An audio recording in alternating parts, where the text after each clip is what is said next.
Du sport toujours, mais aussi ses enjeux de structuration et de gouvernance. Tahiti United, délégation de services publics, développement du sport et de la jeunesse.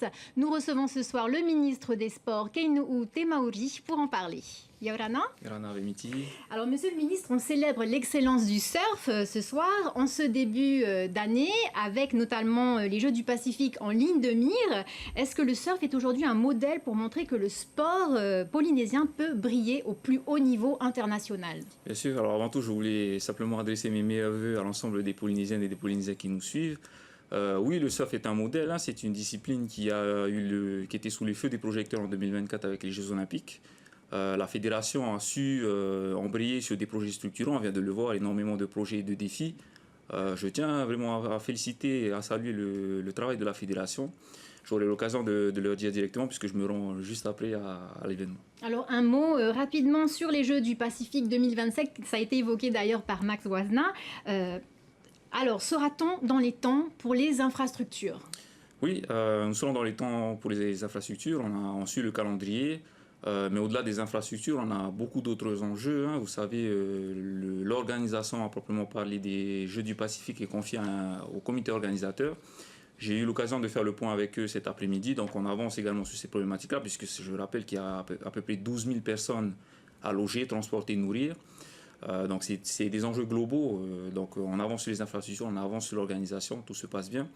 Je voulais aussi insister sur une dernière mission qui est sous notre coordination, que l'on travaille avec les fédérations, donc ça fait le lien avec ce que l'on vient de voir, et le COPF, puisqu'il y a une mission aussi, on doit gagner les Jeux du Pacifique, donc on a tout un accompagnement qui est proposé à nos athlètes et à nos fédérations. Donc on est confiant, je tiens à dire devant les Polynésiens que nos athlètes sont en capacité de gagner les Jeux du Pacifique. Alors, monsieur le ministre, les nouvelles délégations de services publics, les DSP, devaient entrer en vigueur le 1er janvier. Nous sommes le 15 janvier et tout est décalé au 1er mars. Pourquoi un tel retard? Alors, il y a un certain retard. En fait, on avait voulu caler sur l'année civile. Techniquement, on n'est pas tout à fait en retard puisque le délai réglementaire qui est imparti est d'un an après l'adoption de la loi du pays, qui a été promulguée en mars. Donc, on a jusqu'à mars pour pouvoir délivrer les DSP. En fait, c'est surtout les fédérations qui nous ont demandé du temps supplémentaire pour pouvoir se préparer, pour pouvoir rendre des dossiers dans les temps. Est-ce que ça bloque les subventions, l'organisation des championnats, des fédérations pour cette année? Non, pas tout à fait. On a un système qui est mis en place avec des aides de l'Assemblée qui ont l'habitude de tomber aux alentours de février-mars. Donc on va rester dans le calendrier. Tu as évoqué la date de mars. Je peux vous confirmer en tout cas que l'attribution des DSP sera sur la table du Conseil des ministres pour la première semaine de février. Alors, l'ancienne ministre des Sports annonçait que les nouvelles DSP seraient accordées pour 8 ans afin de donner de la visibilité au club jusqu'aux Jeux du Pacifique 2031. Aujourd'hui, on parle de contrats de 5 ans et demi. Pourquoi avoir réduit cette durée? Alors, dans la réglementation, il est écrit d'un maximum de 8 ans. Là, on veut simplement pouvoir calibrer la durée sur une durée de 4 ans qui correspond en fait à une durée d'une Olympiade calée sur les Jeux du Pacifique. Donc en fait là, on va aller jusqu'aux Jeux du Pacifique qui sont concernés. Alors, l'un des buts de cette réforme était de mettre fin aux guerres de clans dans certaines disciplines. Vous allez devoir choisir une seule fédération de sport. Sur quels critères allez-vous trancher pour éviter que les recalés ne bloquent la situation devant la justice? Alors tous les critères ont été fixés par la réglementation, donc on va s'attacher à regarder la structuration de la fédération, le nombre de licenciés, nombre de clubs affiliés. Il y a toute une série en fait, qui est liée au projet fédéral, on va analyser en fait, la capacité de la fédération à répondre à certaines missions de service public, développement du sport pour tous, formation, etc. etc. C'est déjà des obligations et des projets sur lesquels les fédérations avaient l'habitude de travailler, simplement on est venu l'inscrire dans la réglementation.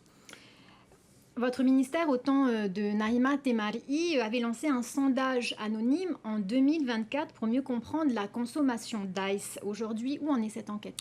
Alors l'enquête avait abouti, on s'en sert aussi pour pouvoir piloter nos politiques publiques. On a un délégué interministériel qui s'est approprié l'ensemble de ces problématiques, donc il coordonne l'action du gouvernement à tous les niveaux. Moi je m'occupe plus particulièrement en tout cas du volet de la jeunesse. Hein. Donc on a eu dans le cadre de cette étude-là un âge moyen qui tournait autour de 30-35 ans. Donc c'est pas tout à fait le public jeune qui est stigmatisé. Ça touche toutes les classes sociales. Donc oui, on s'appuie en tout cas sur ces données-là. Est-ce que les réponses des Polynésiens à ce sondage ont directement modifié votre politique de lutte contre l'ICE? Notre politique de lutte contre l'AS, elle est un peu en phase quand même avec tous les constats qui a été fait. Moi, en ce qui concerne la jeunesse, je m'attache quand même à pouvoir proposer une alternative positive. C'est pas juste de combattre l'AS de front en disant que c'est pas bien.